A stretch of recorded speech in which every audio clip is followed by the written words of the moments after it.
All right, live again. Martin Dempster from Brewdog. One thing that we love, brews and Bitcoin.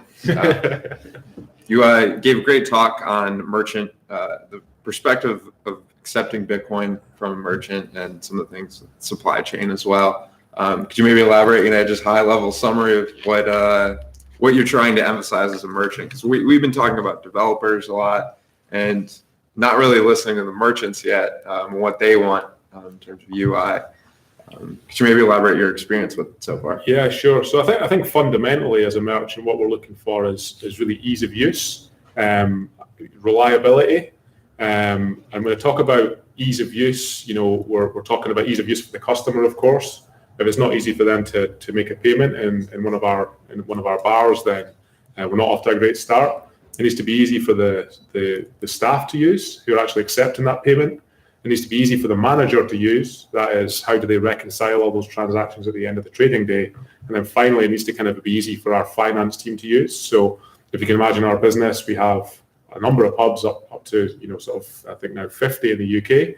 And that the finance team are consolidating all those numbers and trying to produce financial reports on a daily, weekly, monthly basis. So they need really good access to the data they need to sort of reconcile and do their job. So yeah, there's a kind of different elements to it.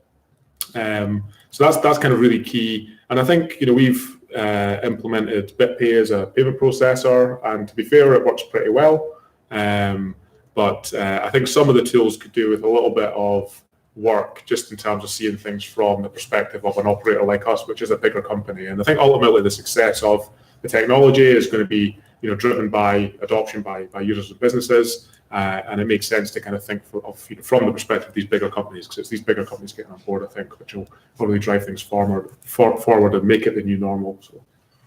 So, what has your experience been like with the craziness in Bitcoin in the past few weeks? I guess, like, as a merchant, what is your perspective when things beyond your control are happening on the Bitcoin network that are causing disruption? Yeah, so I think, I take a pragmatic view. I think we're still very early in this kind of adoption curve. So I think these kind of contentious hard forks are like natural in the sense that there is still a lot of stuff here to be figured out. And we accept the fact that we're leading the way, I think, in terms of a business like ours accepting this stuff in the UK. That said, I think it is challenging because we've effectively a month or so ago set up and made this big fanfare about kind of accepting it, and then really 2 weeks quite quickly we're told, okay, this split's happening. We're going to have to cease. They gave us an email and they said we're going to have to cease processing Bitcoin Cash transactions, and really it was just kind of open-ended. We didn't know when it was going to come back online. Was it going to be an hour, a day, a week? And it was just yesterday, in fact, we got the email back to say, okay, we're back online with what we're now classing BCH ABC. So it wasn't really clear kind of what was happening, whether there was progress. And again, I would sort of compare this to how we would treat downtime on one of the incumbent payment networks. We use a company called Global Payments to process most of our card transactions. And if their network goes down for 15 minutes, then it's a major issue.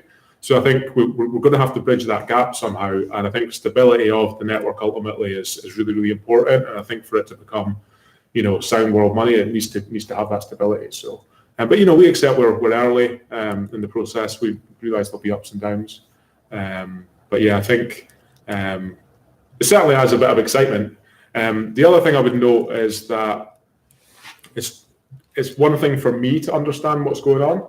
It's a different thing completely for, again, a little bit like my first point, the staff that are taking the payments to understand what's going on, the manager, even the board at our company. They might say, well, why can't we accept these payments? And then I have to go into quite a challenging conversation about why this is taking place. And I think the sort of open source world is so different to what they're used to. Actually going through what's happened, the political ramifications is really quite challenging. And then I think the other side as well is that because people feel so passionately about this stuff, and I think that's great, you then end up in this kind of quite difficult situation about, well, now, for instance, if somebody who supports the Bitcoin SV side comes in and they see us accepting Bitcoin ABC, then almost to them, it's like, well, why are you doing that?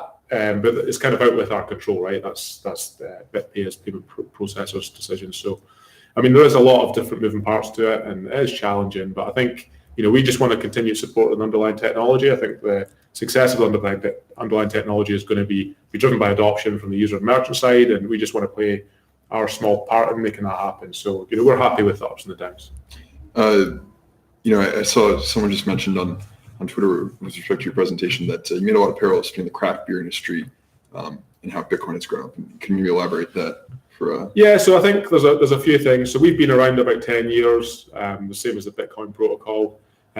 We were set up in real opposition to the status quo. So there was this huge period of consolidation in beer, really, right through, the middle of last century. And really you got to the position where there was about 5 or 6 companies that controlled a huge, massive percentage of the total beer market. And really what that led to for consumers was poor quality, poor choice, and really, ultimately a kind of bad experience. So, craft beers come out of that, and I kind of draw a parallel there to really kind of blockchain technology. I mean, there's a real opportunity here to kind of innovate and create, a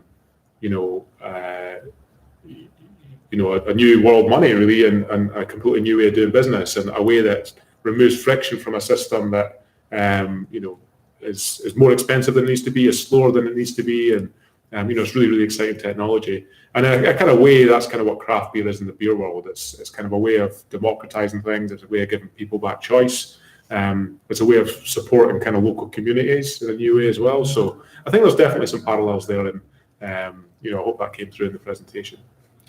What's your favorite beer style? Let's talk beer. So for me, it all started with the IPA, the American style IPA. So we were talking about this a little bit before we started, but of course the American style IPA was influenced by what was going on in the UK originally, the kind of UK ale scene, traditional ale scene, and these new world hops that came about in the US were kind of combined with that and created these new beer styles. But I think for me, it was really that first taste of a fresh US IPA. Actually, in the US, I spent a bit of time in Colorado and picked up beers from breweries like Oscar Blues, Great Divide, tried some stuff from some of the California breweries like Stone. And I think it was those beers really that was that defining moment where I realized, wow, what is this stuff? Like, why is this not happening in the UK? So that's really where it all started for me. And yeah, certainly for me, it's those hoppy beer styles that are the ones that I always reach for. Very good. Did you get a lot of beef at first for trying to start that? Because we've gotten a little crap on our show. Sometimes we're drinking IPAs and people not appreciating IPAs as much in the UK. Yeah, I think when we first started, we were the first, or at least one of the first breweries in the UK to brew those American hop forward beer styles. And we started in the far northeast of Scotland. It's a very kind of conservative, not politically conservative, but just sort of in terms of their mindset, quite conservative mindset up there. People like what they know, and a little bit sort of stuck in their ways. And when we started, we tried to sell the beer to like local pubs and shops and stuff, and people were almost like spitting it out and saying, "What the hell is this?" So we really had to start exporting quite early, and had some early success actually exporting to markets like Sweden, which were a little bit further forward, but yeah, so it's been a slow process, and people have given us a lot of flack over the years, but really it's been about building that base. It's about encouraging really in an informal, accessible way to say to people, well, hey, look, have a little sample, like, try this, try that, and you'll have that experience if you go into one of our bars. If you ask the servers there, like, I'm not sure what to have, can you give me some recommendations? They'll be more than happy to give you some samples, take you through, explain about the breweries, the beer styles, and there's such a wide diversity of beer styles out there that I truly believe there's something for everyone. Yeah. And also there's a whole process you can go through. Like, you'll start off with something and then you move on to like a slightly more nuanced version of that. You might get into hops and that'll take you all the way to the double IPAs, or you get into the barrel aged beers and then you get into the sours. So there's a huge diversity out there, and like a whole world to explore and enjoy, really. Great. Well, glad you started it. Yeah. We enjoyed one of your IPAs the other night too. It's good to have that. So I guess we hope Bitcoin becomes a more stable unchanging things that merchants like. I do think it's unfortunate that the timing of there's a lot of excitement, especially we were like, oh, we're going to London. We can when all the fanfare was happening with you guys and people were going paying with Bitcoin. It's just a little frustrating that you shouldn't have to be up to date with the open source community or anything like that to have to just want stable payments. So we do hope Bitcoin hopefully stabilizes moving in the future and makes it more reliable for merchants like you guys. Yeah, I think that's important. I mean, I think the stability of the platform and obviously stability of the value. So, both of those things are important. I think, what has been, good, I think, is like, I think stuff like this, which is difficult and fractious and, I think it's going to get people more focused. And I think, people don't want to, I think it'll be a big mistake to almost get into this kind of split culture where as soon as there's like a divergence of opinion, things split, because I think it's natural to disagree with people, and really how to solve those things is just through like honest debate and like trying to overcome some of those challenges. And clearly in this case, maybe that didn't work. But yeah, I think, we need to be very careful, because I think, splits will make, things weaker potentially. And I think stability is really important.